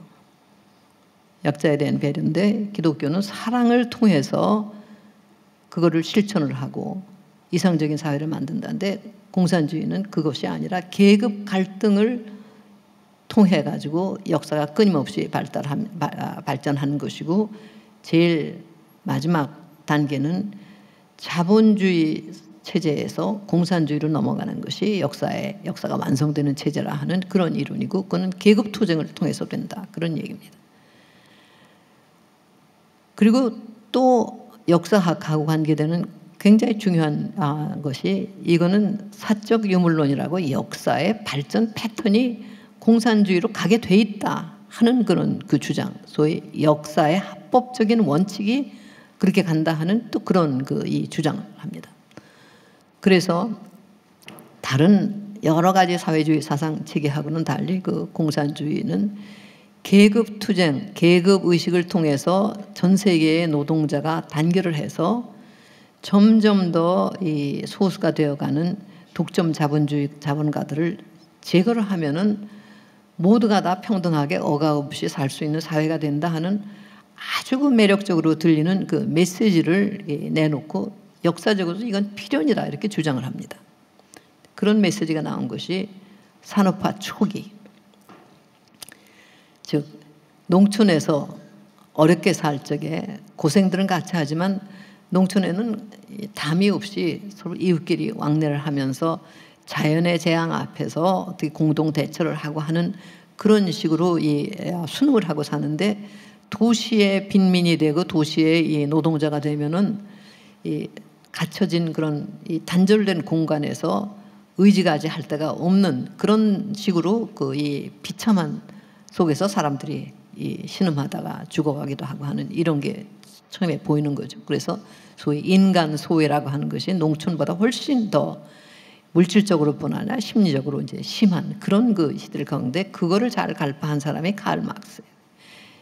헤겔의 역사 철학이 소위 자유를 향해서 역사는 발전한다 이런 건데, 마르크스는 뒤집어 가지고 이게 정신이 세계 정신이라는 게 문제가 되는 게 아니라 생산 관계로 누가 생산 수단을 소유하느냐, 그걸 이용하느냐에 따라서 역사가 달라진다 하는 거고, 자본주의 시대가 되면은 개개인은 정치적으로 해방이 됐지만은 점점 소수의 손에 자본이 소수의 자본가들 손으로 돈은 다 모이게 된다. 왜냐하면은 돈을 가진 사람이 그 돈을 투자해서 부가가치를 만들면은 그 부가가치를 자본가가 가지고 노동자들한테는 겨우 먹고 살 만큼, 죽지 않고 먹고 살 만큼만 주니까 점점 자본가들은 부자가 되고, 그것이 이제 금융자본주의가 되면 독점이 심해진다. 그때 전 세계의 노동자가 단결해서 들고 일어나면 소수의 자본가들만 퇴치하면은 모두가 평등하게 잘 살 수 있는 세상이 된다. 이런 식의 메시지예요. 상당한 거기에 그 매력이 있는데 또 상당한 허점이 있습니다. 뭔가 하면 공산주의 시대가 되면 먹고 살 만큼 누가 가져가고 욕심이 없어지고 자기 능력권만 기여하면 된다. 인간성이라고 하는 거에 대한 건 완전한 오해죠. 인간의 욕심이라는 게 배불리 먹는 거에만 그치는 건 아니라는 건 전혀 몰랐고, 또 인간이 뭘 하면 자기가 가질 수 있고 또 자기에 가까운 자식들이나 부모라든가 가까운 사람들의 이롭다고 하는 게 있어야 생산 동기가 생기지, 막연하게 했을 때 그게 생기지 않는다는 이런 거. 그건 전혀 허황된 거였는데 그 당시의 상황으로서 상당히 매력적으로 들리는 거예요. 그런데 사회가 발전함으로써 제대로 발전하는 사회에서는 막스주의 이 사상이 별로 그 호소력을 못 가지고, 마크스의 모국인 독일에서 정치 사상으로서 그 사회민주 노동당이 생기고서 조금 그 뿌리를 내린 듯 했지만, 거기서도 막스 같이 얘기하는 거지, 자본가들을 타도하는 혁명을 통해서 이상사회를 만든다는 건 허황된 거고, 오히려 의회 내에 합법 투쟁을 통하는 게 더 낫겠다 해서 그 막스주의의 소위 혁명적인 그런 독성이랄까 하는 게 빠져버려요. 그런데 거꾸로 자본주의가 발달하지도 않은, 그 막스가 말하는 전제 조건이 자본주의가 고도로 발달한 사회에서 공산주의 혁명이 일어나야 이런 그 공산주의 사상이 된다 그러는데, 자본주의가 발달 초기에 있던 러시아 또는 그 중국같이 그런 나라일수록 이 평등하게 잘 살 수 있는 사회를 만든다는 그 이상 자체는 매력을 더 가진단 말이에요. 그리고 나머지 여건이 맞지 않는다는 것을 생각을 안 하고 그걸 그대로 받아들이는 이런 현상이 일어나는데, 바로 그런 거를 통해서 권력을 잡은 것이 러시아의 볼셰비키, 레닌이 주동하는 사회민주노동당 가운데에서도 소수파였던 그 집단이었어요. 그들이 일으킨 것이 공산주의였고, 그 세력이 거의 70년 동안 세계, 마지막 러시아를 지배하고 세계에 지대한 영향을 미칩니다. 그리고 그것이 우리에게 영향을 미치고 지금까지도 우리 사회에 영향을 미치고 있는 겁니다. 이 국가라고 하는 게 공산주의, 막스주의에게는 이건 자본가들이 자기네들의 이권을 영속화하기 위해서 사용하는 도구지 별 의미가 없다, 일반 대정엔. 그러니까 무산층끼리 전 세계적으로 뭉쳐야 된다. 그리고 공산주의 혁명이라고 하는 건 자본주의가 고도로 발달해서 생산성은 넘쳐나는데 분배가 잘못되어 있기 때문에 바로 이 소수의 거대 자본가들만 없애고 나면은 국가는 그냥 행정적인 일만 하지 착취의 도구 역할을 안 한다. 뭐 이런 아주 막연한 그런 그 얘기인데, 그러나 여간의 기득 세력을 무너뜨린다 하는 그걸 가지고 이제 이 설득을 시키는데, 이게 이 대중들한테 상당 정도 호소를 가지긴 합니다. 그러나 절대 다수가 그런 건 아니에요. 레닌이 막스의 이론에 수정을 가해요. 그건 뭔가 하면은 막스가 생각했듯이 자본주의가 고도로 발달해서 프롤레타리아가 소위 의식화돼서 자본가들을 퇴치하겠다고 일어나길 기다리는 건 이건 요원한 일이다. 왜냐하면 그 당시 러시아는 특히 거대 이 강대국 중에 가장 낙후된 5번째 세력이었어요. 근데 러시아에서 혁명을 빨리 해서 자르 체제를 무너뜨려야 되겠는데, 그럼 뭘 하겠느냐? 혁명적 의식이 있는 소수가 혁명적 아방가르드를 구성을 해서 우매한 대중을 계몽시키고 선동해가지고 혁명을 해야 된다. 그리고 러시아는 노동자층이 형성되려면 그 당시에 러시아는 농업국가였는데 너무 요원하니까 소위 도농동맹이라는 아이디어를 냅니다. 러시아 농민이 정 참을 수 없을 때는 거대하게 반란을 일으키는 역사적인 사례가 있으니까 혁명 세력으로 간주할 수가 있다. 그래서 노동자와 농민이 동맹을 해가지고 혁명을 일으키면 된다. 이거는 막스주의 공식하고도 전혀 맞지 않는 그런 그 얘기였고, 우선 러시아는 막스가 존재하는 생산성이 넘쳐나는 그런 사회가 러시아는 아니었는데, 이런 것이 결국은 대중적인 그 호응을 약간 받고 그런 속에서 이 전체가 뭐 일어나서 한 것보다는 짜르 체제는 안 되겠다 해서 무너져서 이제 어떻게 할 건가 우왕좌왕 여러 정치 세력이 하고 있는데, 레닌이 이때를 계기로 권력을 잡아야 된다 해서 이 3월 혁명 때 짜르 체제가 무너졌는데 임시정부를 임시정부가 들어서서 입헌의회를 선출해서 러시아가 갈 길이 뭔가 하는 것을 그 입헌의회로 하여금 결정하게 한다. 이렇게 기다리고 있는 사이에 전쟁은 계속해야 되고 이 국민의 삶은 나아지지가 않고 불만이 넘쳐나니까 레닌이 우리가 소비에트 이름으로 권력을 장악해야 된다. 소비에트라는 게 뭐냐? 이게 풀뿌리 민주주의 체제라고 주장하는 거죠. 즉 농민협의체, 병사협의체, 노동자협의체, 밑에서부터 일반 대중의 뜻을 수합한다, 그런 얘기예요. 그런데 이거는 처음부터 이게 맞으면 조작이었습니다. 우리나라에서 지금 민주주의 하는 거고 비슷해요. 그래서 소비에트의 이름으로 1917년 10월 레닌이 권력을 장악한데 소비에트 총회에서 결정했다. 근데 소비에트 총회라는 게 사실은 위에서 그 혁명적 아방가르가 뒤에서 부추겨가지고 트로츠키라는 사람하고 이제 통합을 해서 만든 거지. 형식만 그렇지 실권은 사실은 있는 건 아닌데, 그러나 병사들한테 굉장히 호소력을 가지지 않습니까? 그러니까 그 이름으로 장악을 하고 실제는 소수의 정예부대인 볼셰비키들이 모든 걸 계획해서 그 나라를 이끌고 나가는 그런 체제로 이 소련의 이 체제는 처음부터 출발합니다. 그러니까 공산주의는 내세우는 이념 이상은 아주 훌륭하지만은 실제 그 운영하는 방식은 처음부터 당 독재, 그리고 그 당을 장악하는 사람의 독재로 갈 수밖에 없는 그런 체제가 돼요. 그리고 거기에서 소련 안의 혁명으로 끝이지 않고 그 다음에 공산당 국제조직이라고 하는 거를 다시 갱신을 합니다. 본래부터 공산주의는 태어날 때부터 막스가 얘기했듯이 전 세계의 노동자여 단결하라. 국가라고 하는 거는, 민족이라고 하는 건 별 의미가 없는 것이다 하는 이런 그 주의 주장이었는데, 그래도 사람이라는 게 사는데 그렇지가 않죠. 그럼 예를 들면은 1차 대전이 발발해서 독일하고 러시아가 전통적인 그 적대 세력이 전쟁을 하게 되자 그 막스주의자들도, 러시아의 막스주의자들도 우리가 전통적인 적대 세력, 적국 독일하고 싸우는데 아무리 짜르 체제가 미워도 우리가 우리 편에 서야지 어떻게 독일 편에 설 수가 있느냐, 이렇게 되고, 독일에서도 마찬가지였어요. 사회민주당의 대다수가 독일 편에 서서 카이저 정부를 지지하게 되니까 공산주의 국제조직이 깨져버려요.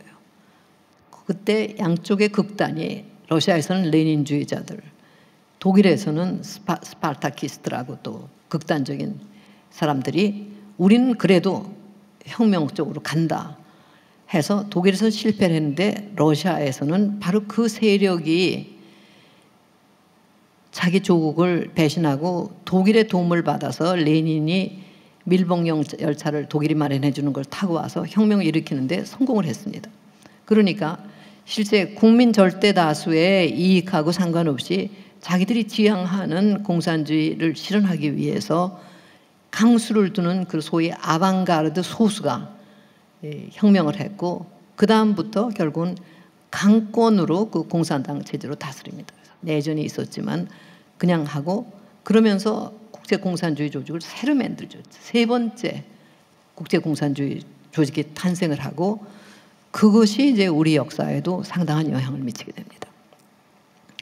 역사 공식에 맞는 사회주의를 한다. 이 1917년에 러시아 혁명이 일어났고 전쟁이 그 후에 끝났지만은 그 후 2차 대전이 41년 발발할 때까지 그때의 상황이라고 하는 거는 독일은 독일대로 1차 대전에 이제 패전국으로 혹심한 대가를 치렀기 때문에 불만이 심하고 또 이탈리아도 문제가 있으니까 독일하고 하고 1차 대전 때는 연합국 쪽에 섰었던 일본이 그쪽에 가담을 하면서 차츰차츰 세계가 세 개의 세력군으로 덩어리로 나누게 되죠. 새로 태어난 공산주의 국가 소련, 서방의 민주주의 국가에서 보면은 이거는 사유재산 제도를 그리고 자본주의의 원리 자체를 부정하는 그런 사회니까 경계 대상이 될 수밖에 없고 그런데 더 인종주의를 주장하는 나치라고 하는 또 그런 이 전체주의 체제가 등장을 하니까 세 개로 덩어리로 나눈 데서 세 덩어리 중에 둘 쪽에 속해야지 어느 한쪽에 속하게 되면 자기들이가 망한다고 하는 걸 아니까 엄청난 폭력 속에서 각축이 벌어지다가 결국 2차 대전은 전혀 상반되는 것 같은 이 미국, 영국, 프랑스 중심의 자본주의 국가들하고 소련이 손을 잡고 국가사회주의 체제, 나치라는 게 내셔널 소셜리즘이라는 거군요, 사실. 근데 그걸 인종주의의 이 기초를 둔 나치하고 싸우는 이런 그 대결, 전쟁이 되고. 그래서 그 사이에는 공산주의하고 자본주의의 차이라고 하는 거를 어느 쪽에서도 부각을 안 시킵니다. 서로 동맹이니까. 그러니까 일본을 패망시키고 독일하고 이태리를 패망시키는 것이 목적이었죠. 그 속에서 우리의 독립운동하고 공산주의하고의 관계가 형성이 되는 거예요. 제3국제조직이라는 것을 갖다 이제 레닌이 출범시키는데 나라 안에서 아까 얘기했듯이 어느 관계로 보나 공산주의자들이 말하는 그런 이상사회를 만들 만한 객관적인 여건, 경제 발전의 수준이라든가 뭔가 없는 속에서 결국은 이상을 달리하는 국가 권력이 들어선 것뿐이에요. 그러니까 결국은 강권으로 공산당 독재를 통하지 않고는 그 나라를 다스릴 수가 없는 거니까 이중 구조가 처음부터 발달해요. 러시아 내에서. 겉으로 볼 적에는 소비에트 사회주의 공화국이라고 하잖아요. 소비에트가 핵심이 돼서 소비에트의 피라미드를 통해서 이 최고 소비에트의 의장이 사실 국민 전체를 대표하는 사람이지만 실권은 그게 아니라 공산당에게 있고 공산당을 누가 컨트롤하느냐. 여기에 따라서 실권이 좌지우지되는 이중구조입니다. 그래서 겉으로 보는 민주주의 국가, 그러나 선거라고 하는 것은 당이 지정하는 사람들이 후보로 나오면 찬반 투표를 해서 투표라는 건 항상 90몇 프로가 나오는 이제 그런 식의 요식행위고 실제는 공산당이 결정하는 거를 이 당 지령을 통해 가지고 다 매기면은 소비에트는 형식을 갖춰주는 이런 식이 그 소련의 구조였어요. 이것이 이제 외국을 접하는 데서 똑같이 이제 발달합니다. 1921년에 제3 국제 공산주의 조직 커민턴이라고 하는 것을 만들어 가지고 특히 우리나라 같이 소위 피압박 민족 그리고 아직도 그 소위 봉건주의 잔재 신분 사회에서 그 벗어나지 못한 그런 그 나라들을 포섭하기 위해서 맹렬한 공략을 해요. 우리 입장에서 본다면은 공산당하고 손을 잡으면은 계급 소위 말하는 그 사람들의 말로 계급 모순과 민족 모순을 한꺼번에 청산할 수 있다. 즉 신분제 사회를 타파하고 평등 사회로 만들 수 있고 또 외세의 압제로부터 해방시킬 수 있게 우리가 당신을 도와준다. 실제로 그걸 받아들이는 공산당원들한테는 소련이 또 물질적인 지원도 합니다.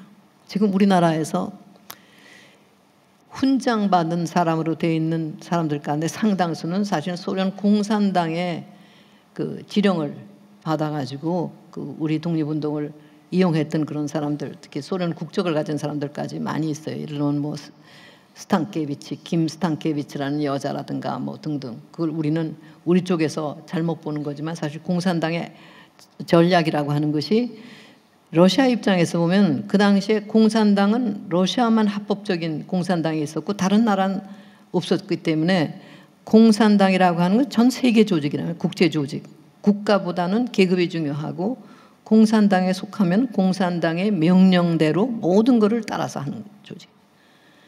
이 공산주의자로 내가 제일 그 말하자면 좋아하고 존경하는 분이 하나 있는데 홉스보움이라고 몇 년 전에 돌아가셨는데 러시아의 영국의 아주 대역사학자예요. 그분은 소련이 망할 때까지 공산당을 탈당을 안 했어요. 근데 내가 존경하고 좋아한다는 게 무슨 뭔가 하면 그분의 책이 너무도 훌륭하고 또 거짓말을 안 하고 자기가 왜 공산당으로 활동했는가 하는 거를 당당하게 얘기를 하고 이 패배를 인정하면서 현실적으로 패배했지만 이상을 살아있다 이렇게 주장을 하기 때문에 내가 그 사람을 높이 평가를 하는데 그분도 인터뷰에서 그런 얘기를 해요. 공산당이 당원이 된다는 건 뭐냐? 그럼 사생활에서 네가 어떤 여자하고 사귀느냐 하는 것도 당이 하지 말라면 안 하는 거냐? 적어도 이론적인 그렇다. 딱 대답을 한다. 이런 정도로 그 이 공산당이라고 하는 거는 그 명령 체계로 움직이는 거였고 처음부터 무리한 상황에서 태어났기 때문에 공산당 안에서 내분이 당연히 일어납니다. 경제적으로 완전히 이 밑바닥인 처지, 거기다 또 전쟁으로 또 이 혁명 이후의 내란으로 완전히 파괴돼서 살 수가 없으니까 농민들을 풀어줘서 처음에는 너희들이 열심히 하면은 부자가 될 수 있다. 그래서 몇 년 동안 농업 생산을 올리고 나니까 그 다음에 모두 집단 농장화하고 농민들을 쫓아내고 해서 농민들이 엄청나게 저항을 해가지고 심지어는 촌락 전체가 막 자살을 하고 이 가축을 다 죽이고 농산물을 불태우고 하는 그런 저항이 1930년대 초에 일어나요. 그러니까 스탈린하고 같이 혁명을 했던 세대가 우리가 이러려고 이 혁명을 한 거냐. 그러니까 스탈린이 결국은 자기하고 같이 혁명을 했던 사람들을 전부 다 이 적으로 몰아서 이 숙청을 하고 그리고 제일 마지막에 자기의 가장 강한 경쟁자였던 추로츠키는 멕시코로 달아난 거를 1940년 거기까지 자객을 보내서 죽이고 이렇게 하면서 38년에 완전한 이 1인 독재 체제를 그 구축을 합니다. 그러면서 하는 게 겉으로는 민주주의 그러나 속으로는 완전히 당이 이 지정을 내리기 때문에 외무상, 내무상 해도 그 사람이 외무상, 내무상으로서 권력을 행사하는 것이 사실은 아니고 당 조직에서 중앙위원, 가장 고위층은 폴리트뷰로라고 정치국원이 돼야만 실권을 가지고 결국 그것도 스탈린의 지령을 받아서 하는 이런 식일 거예요. 근데 우리한테는 물론 그런 것이 보일 수가 없었습니다. 처음에 공산주의가 이 체제가 탄생했을 적에 유럽의 지식인 가운데 거두들, 뭐 앙드레 지드라든가 아서 퀘슬러라든가 이런 사람들도 이제 참 신세계가 열리는구나. 이 자본주의 체제에서 그 희생이 되는 그 처참한 모습 같은 거를 초창기에 더군다나 많이 봤던 사람들이기 때문에 이 공산주의 이상의 매력을 느껴서 소련에 가봤다가 결국은 현실은 그렇지 않구나 하는 걸 이제 깨닫고 그만둔 사람들이 많지만 또 반면에 히틀러보다는 그래도 공산주의가 낫지 않느냐 이렇게 해서 머무른 사람들도 있어요. 그런 속에서 우리의 독립운동가들 가운데 상당수가 소련에 돈을 받고 이 지원을 받고 하는 것이 일어나고 그 한 갈래가 우리 임시정부 안에까지 그 들어와서 결국은 그 초대 임시 대통령인 이승만을 탄핵시키는데 성공을 합니다. 그런 그 이 속에서 대다수의 우리의 그 지식인들은 이론적으로 막스주의를 배우게 돼요. 특히 동경 유학을 갔거나 또는 서울 경성제대 같은 데서 소련의 현실은 모르고 그 이 막스주의 이상의 사람이 억압받지 않고 평등하게 자기 능력껏 일을 하고 필요한 만큼만 가져가면 사유재산이 필요 없는 아름다운 사회가 된다. 이 이상을 추구하면서 특히 소련이 일본의 압제를 벗어나는데 도움을 준다 하니까 거기에 매력을 느껴서 경도된 사람들이 상당히 있었어요. 소련은 처음부터 철저한 정보 통제 사회였습니다. 본래 러시아 때부터도 정보 통제 전통이 있었어요.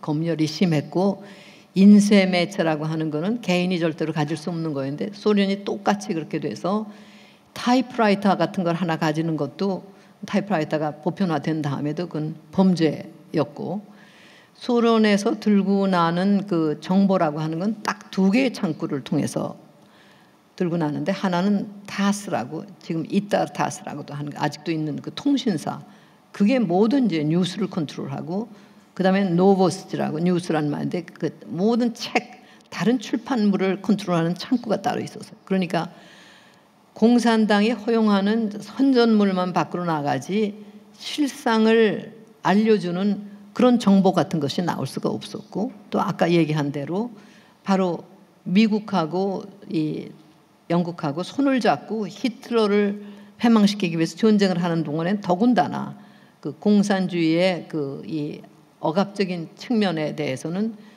정보가 새어나질 않았습니다. 그래서 상당한 정도의 미화된 그런 생각을 가지고 우리 지식인들 상당수가 그쪽에 경도가 됩니다.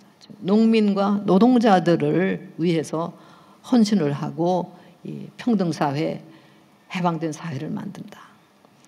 그런데 실상은 전혀 그것이 아니고 공산주의라는 것이 어느 면에서는 소련의 국력을 신장시키기 위해서 다른 나라의 공산당원들이 봉사를 하는 그런 식의 이제 이 조직이라고 하는 그 면이 또 있었던 겁니다. 그거의 가장 극적인 예가 이제 중국이었는데 마오쩌둥이 공산주의 지도자였죠.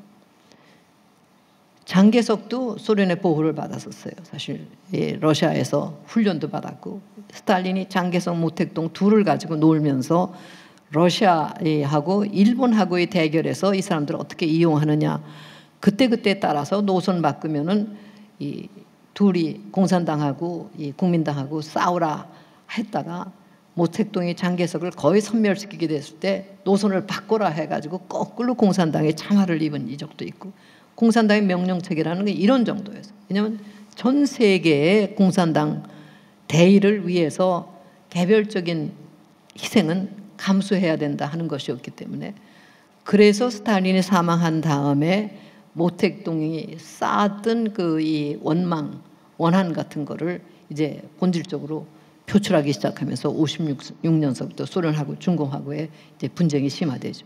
그런데 이런 것이 우리한테는 안 보이고 소련은 사실 우리를 위해서 도움이 되는 세력이라 하는 그런 인상이 우리 지식인들 사회에 상당히 있었고 막스주의를 책으로만 보는 사람들은 그렇게 느낄 수밖에 없는 그런 처지였어요. 그거에 이제 대별되는 갈래가 기독교였던 거죠. 천주교가 일찍 들어와서 박해도 받고 해서 이 짜리로 뿌리를 뽑고 그 다음에 이제 구한 말부터는 기독교 사상에 들어와서 우리에게 상당한 정도의 계몽 역할을 했고 거기에 이제 탁월한 그 지도자들이 나오는데 그 중에 물론 가장 대표적인 인물이 이승만입니다. 지금 우리 역사 의식의 경우에 가장 잘못된 것이 그 이승만에 대한 오해, 몰이해 이런 것들이죠. 그리고 그거는 의도적으로 된 것이 우연히 그렇게 된 게 아니에요. 소련의 결국은 이익하고 미국의 이익이 이제 다르다는 것이 2차 대전 후에부터 이제 서서히 드러나기 시작했을 때 우리가 바로 38선을 중심으로 남북한이 따로 점령되는 그런 때까지 왔지 않습니까? 거기서 결국은 한마디로 말하면 소련은 한반도는 물론 일본의 일부까지 장악하는 것이 목적이었고 미국은 그걸 어떻게든지 저지해야 되는 것이 해방 후에 이제 이 목적이었습니다. 그 다음으로 나갈까요? 그죠? 오케이. 대한민국 탄생까지. 이런 속에서 국제정치 국제 정치라고 하는 그런 그 이 배경, 그 다음 거를 먼저 해주세요. 오케이. 이 가만 있어. 저 국제적 관계. 그냥 그 전전으로 좀 갈까요? 전전. 고전. 네. 오케이.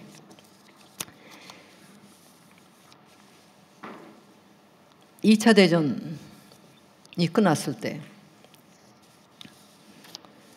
그때부터 1953년 8년 동안의 그 사이에 그 세계 무대에 그 등장했던 주요 인물들, 이 윈스턴 처칠, 이 사람들이 여러분이 거기서 금방 보면 느끼겠지만은 첫 줄에 있는 사람들, 대통령 뭐 했던 사람들이 스탈린까지 전부가 다 1870년대생이었어요. 역사를 이해하는데 그게 중요합니다. 우리가 이 현실에서 어떤 두 사람을 놓고 평가할 때 나이 차이가 10살만 돼도 그걸 주목을 하는데 역사에서는 착각을 해요. 김일성하고 이승만을 같은 대열에 놓고 얘기를 할 수가 있는데 그건 사실 말이 안 되는 얘기예요. 저 연대를 보세요. 이제 그 첫 세대 그때 이제 가장 핵심 리더들, 처칠 1874년, 이승만 75년, 이거 잘못됐네. 이승만이 75년, 김구 76년, 아데나워 독일의 수상했던 사람이 76년, 스탈린이 79년. 왜 이렇게 내가 스탈린 79년입니다. 왜 이게 잘못 이게 됐어요. 거기까지가 이제 이 세계 질서를 새로 구축하는데 핵심 역할을 했던 사람. 루즈벨트는 이미 그 중간에 죽고 이제 트루만으로 대체가 됐는데 트루만은 84년 조금 그 아래죠. 이제 마오쩌둥은 93년, 김일성은 1912년, 이승만 박사하고는 37세 차이가 나는 사람이죠. 37살의 차이가 나는 전혀 세대가 다른 경륜이나 모든 면에서 같을 수가 없는 그런 사람이죠. 이 2차 대전, 1차 대전, 2차 대전이라는 게 전체 전쟁이라고 토탈 워라고 하는 말을 이제 썼는데 무슨 말이냐면 그 전까지의 이제 전쟁이라고 하는 건 군인들만 나가서 싸우면 되는 걸로 알았어요. 근데 이제 그 세계 대전이 땡기면서 특히 2차 대전 때는 후방과 전방에 구별이 없을 정도로 민간인들의 피해가 심한 그런 전쟁이었기 때문에 유럽 문명 전체가 이제 다 기울어지는 것 같이 그렇게 생각이 됐어요. 그래서 이래서는 안 되겠다. 이제 일본과 독일의 패망이 다가오는 것을 느끼면서 그 서방의 지도자들이 모여서 그동안까지는 결국 힘과 힘이 대결하는 게 당연한 걸로 우리가 국제 질서를 생각했는데 그러다가 서로 모두 죽겠다. 같은 기독교 뿌리에서 나오는 유럽이 어떻게 독일, 이태리 또 이 프랑스, 영국, 미국으로 나뉘어서 서로 이렇게 싸울 수가 있느냐. 그래서 그런 거를 막기 위한 평화 질서를 구축하기 위해서 고안해낸 게 유엔이라는 기구입니다. 그전에도 그런 시도가 있었지만은 실제 위반하는 사람이 있을 때 제재를 못하니까 아무 효력이 없었어요. 국제연맹이라는 게. 이번에는 합의를 통해서 결정해놓은 국제 분쟁 이 결과 이런 거를 준수하지 않으면 유엔군이 제재를 한다. 이렇게 해서 미리부터 전쟁이 일어나는 걸 막기 위한 기구를 만들고 소위 집단 안보 체제를 만들기 위한 구상이 이미 마련돼 있었습니다. 그래서 2차 대전 끝나면서 동시에 이제 유엔이 출범을 했고 지금보다는 상상할 수 없이 그 유엔의 위력이라는 게 굉장히 컸던 거예요. 이렇게 국제적으로 좀 합의가 됐거든요. 그런데 그런 속에서 결국은 그 소련의 국가적인 이익과 그 서방 세계의 것이 맞아 들어가지 않고 또 이념으로 봐서 자본주의 시장 경제를 기초로 한 서양하고 이 사유재산제를 인정을 안 하고 기획 경제를 하는 소련하고 혁명으로 태어난 그런 권력하고 대치가 될 수밖에 없는 상황이 되자 결국은 거기에서 이제 제일 첨예한 이 분쟁 지역으로 나온 것이 우리 한반도하고 발칸반도입니다. 아까도 얘기했듯이 처음에 38선이라는 건 일본의 항복을 받기 위해서 미국이 소련한테 전체를 넘겨주지 않으려고 자기들이 4년 이상 싸워가지고 패배시킨 나라의 전 식민지 조선반도를 사흘 전쟁하고 소련이 다 차지할 수 있게끔 하기는 너무도 억울하니까 이제 미국은 38선에서 우선 멈춰서 얘기를 하자 했던 거고, 소련은 더 큰 양보를 미국으로부터 받기 위해서 받아들였던 건데, 결국 소련이 이 더 큰 양보를 못 받게 되자 이제 38선만이도 지키고 남한을 마저 적화시켜서 다 차지하겠다. 이게 이제 소련으로서는 최적 한선 목표로 이제 처음부터 고착이 됐던 거예요. 미국은 남한보다는 일본을 놓칠까봐, 만약에 남한이 공산화가 되면은 일본이 영향을 받을까봐 그걸 신경을 썼던 거고, 남한에 대해서는 상당히 미온적이었습니다. 그래서 미국은 남한의 경우 국민의 뜻대로 하면 중도 좌파 정도 정권이 들어서도 괜찮겠다 했던 거고, 그 당시에 미국 사회에도 소련의 위험에 대한 인식이라는 게 별로 없었어요. 그랬는데 우리 이승만 박사라는 인물이 아주 특이하게 처음부터 공산주의의 이 위험 그리고 이 약점을 알았던 그런 사람입니다. 이승만 박사는 이미 1923년 아마 뒤로 어디 가네, 그냥 두세요, 괜찮아. 23년 그때는 이승만 박사가 항일운동을 항일운동이 아니라 이승만 박사는 1975년생인데 과거에 도전을 했었어요. 그런데 과거에 급제하기 전에 갑오경쟁으로 과거제도가 폐지가 되자 결국은 다른 방법으로 말하자면 제야에서 구국운동을 하다가 왕정제를 폐지하자는 음모에 가담했다고 의심을 받아서 투옥이 되고, 그런 과정에서 바로 고전부터 이제 선교사를 만나서 영어를 공부했는데 감옥에서 영어를 많이 공부를 하고 서양책을 또 많이 읽고, 이렇게 하면서 과거 준비하는 동안에 한학을 통달했던 데에다가 이제 서양 학문을 또 쌓기 시작을 합니다. 그래서 5년 7개월을 살았는데 이 조정에 있던 한규설이라는 인물 등 그리고 민영환 그런 사람들이 이승만의 이 탁월한 이 인물됨을 알고 고종에게 저런 사람을 감옥에다 썩이느니 이 대미 외교에 활용을 해야 된다. 이래서 설득을 시켜서 석방을 시켜서 세오도로 루스벨트 대통령을 만나러 파견했었어요. 그러나 그때는 이미 일본하고 미국은 이제 러일 전쟁에서 일본이 이제 승리를 하자 일본하고 이미 미리하게 돼 있었는 그런 상황이었고, 그 다음에 이제 승리를 하니까 더군다나 그랬는데 그 전에 이승만을 만났을 때 이미 일본하고의 내락이 돼 있었습니다. 하지만 서양 국가들의 관점에서 볼 적에는 동아시아의 마지막 세력 각축이 벌어지고 있는 데서 질서는 유지해야 되는데 청국이 전혀 힘을 못 쓰니까 결국은 일본이 이 지역에서 자기들하고 그래도 대화가 되는 상대다. 이게 미국만 아니고 영국, 독일 다 마찬가지였어요. 그러니까 속으로 결국 러시아의 남하를 막고 이 지역의 이 상황을 안정시키는데 일본이 러시아보다는 낫지 않느냐, 이런 것이 생기고 해서 우리의 독립을 위해서 우리를 도와달라 하는 것은 완전히 무시당하는 그런 상황이었습니다. 그래서 결국은 우리가 국권을 뺏기고 이승만이 이제 일본의 체포 대상이 되자 미국으로 다시 돌아가는데, 그 전에 감옥에서 나와서 가서 실패를 했지만은 다시 미국으로 돌아가 가지고 하버드 대학,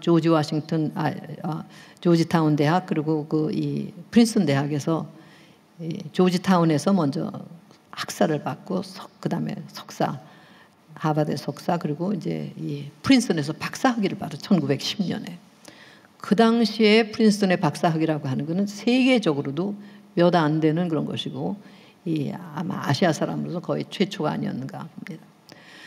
그러고 나서 귀국했지만은 결국은 우리가 나라를 뺏기자 다시 하와이로 가가지고 거기서 교육운동부터 시작을 했어요. 우리가 결국은 힘을 길러야지 일본에 벗어난다. 우리 독립운동 갈래에는 지금도 이것 때문에 많은 이제 이 오해가 빚어지고 있는데, 크게 나눠서 이제 두 가지 노선이 있습니다. 하나는 무장투쟁 노선하고 하나는 자강운동.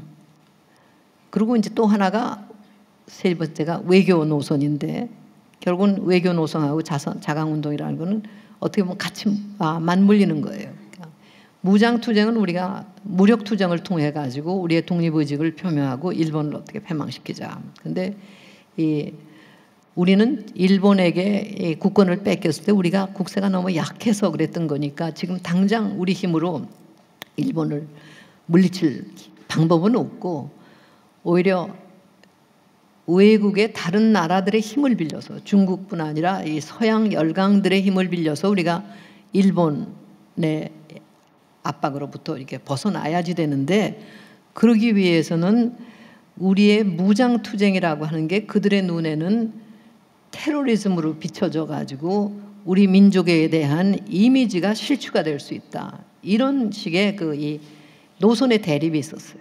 그러니까 우리가 지금 중동 얘기를 할 적에 중동 테러리스트 얘기를 하지, 그 사람들이 어느 민족의 민족주의자고 영웅이고 이렇게 보지 않는 거나 마찬가지로 밖에서 볼 적에는 일본이 문명국으로 벌써 딱 자리를 잡았기 때문에 우리가 일본에 대해서 무장투쟁을 하는 것을 정당한 맞으면 방위라고, 정당 방위라고 보기보다 테러리스트로 간주하기가 쉬웠고, 그 당시에 또 국제사회의 의식구조라는 것은 힘 있는 사람들이 약자를 정복하는 것은 그건 국제법에 어떻게 할 수 없는 원리다. 이런 식의 이 사고가 만연해 있을 때예요. 그렇기 때문에 우리가 힘을 길러서 우리 힘으로 할 수 있는 것만큼 하면서 거기에 더해서 외국의 힘을 우리가 빌어서 일본을 패배시켜야지 우리가 해방이 될 수 있지, 우리 힘만 가지고는 안 된다.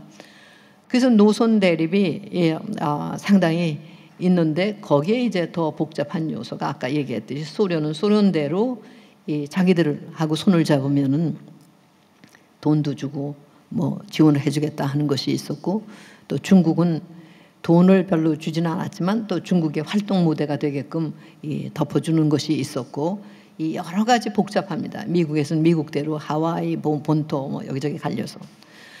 이런데 이승만은 공산주의를 이론적으로 1923년에 비판을 했어요. 내가 여러분 목사님들께 그 자료를 주고 가는데 이제 인터넷으로 이렇게 받아볼 수 있습니다. 공산당의 당부당 하면서, 그 당시는 23년이면은 17년에 러시아에서 혁명이 일어나고 나서 아직 공산주의 혁명이 정말까 실험이 제대로 시작되기도 전이었어요. 그런데 이승만은 이거는 이념적으로 틀렸다. 왜냐하면은 모든 가진 거를 똑바로 전부 다 똑같이 나눠주면은 사람들이 열심히 일할 동기가 없어지고, 더구나 기업인들을 적대시하고 지식인들을 홀대하고 종교를 박해하고 국가를 약화시키면은 공산주의의 가장 강점인 노동자와 농민, 맞으면 근로대중 절대다수인 노동하는 절대다수를 평등하게 잘 살려야 된다는 공산주의의 가장 중요한 이상, 그리고 그건 바로 내 이상이기도 한데, 그런 이상을 달성할 수 있는 힘이 나올 데가 없다. 그래서 이건 이념으로 틀렸다. 그때 벌써 얘기를 했어요.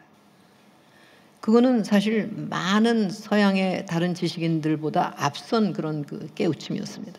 말하자면 공산주의 이론이라고 하는 게 인간의 본성하고 맞지 않는다, 그런 얘기다. 사람이 뭔가 자기한테 이익이 된다고 할 때 열심히 움직이고 창의력이 발휘되는 건데, 그걸 억압하는 체제는 그렇게 될 수가 없다 하는 거였죠. 그리고 실제 그 후 아까도 얘기했듯이 스탈린 독재 체제가 구축이 되고 하는 것을 이승만은 잘 알았습니다. 그러면서도 소련의 힘을 빌릴 수 있으면 빌리려고 1933년에 소련에 가기도 했어요.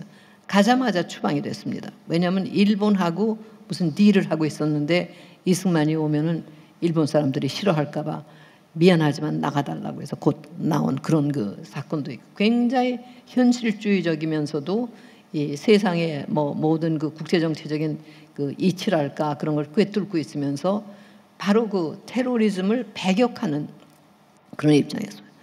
그는 안중근 의사의 경우는 맞으면 대한민국의 이름으로 이토 히로부미를 그때 아직 대한민국이 완전히 없어지기 전이니까 이 사살한다 했지만은 이승만 박사하고 그 이 안중근 의사 또 우리 독립운동의 큰 이 갈래가 통하는 게 있습니다. 그건 뭔가 하면 우리는 독립을 주장하지만 배타적인 게 아니라 포용적인 입장에서 우리가 우리의 자결권을 주장하는 거다. 무슨 말인가 하면 우리만 잘 살고 남은 못 살아도 된다 하는 게 아니라 우리 남들이 누리는 것만큼 우리도 자주권, 자결권을 가져야 되고 일본을 해치려는 게 아니라 우리도 일본만큼 동등하게 권리를 누려야 된다. 이런 거를 해야지만 이게 세계적으로 설득력이 있고 또 이 이승만이 일찍부터 받아들이는 뭐 기독교 원리랄까 뭐 하는 거하고도 맞고 결국은 보편적인 어떤 그 이 사상의 기초 위에서 우리가 독립을 해야지 이게 길게 간다 하는 걸 봤던 거예요. 그리고 계속 그 이승만의 경우는 그 미국에서 연주를 만들고 미국에 있는 동포들을 동원을 해서 거기서 이제 자금을 모아서 자기를 쫓아낸 그 임시정부가 결국은 흩어졌다가 다시 김구 선생 밑에서 다시 활동을 시작했을 때 돈을 대주고 뭐 하는 거를 계속을 하면서 전 세계의 이 국제회의에 돌아다니면서 우리 임시정부를 인정받으려고 무척 노력을 했어요.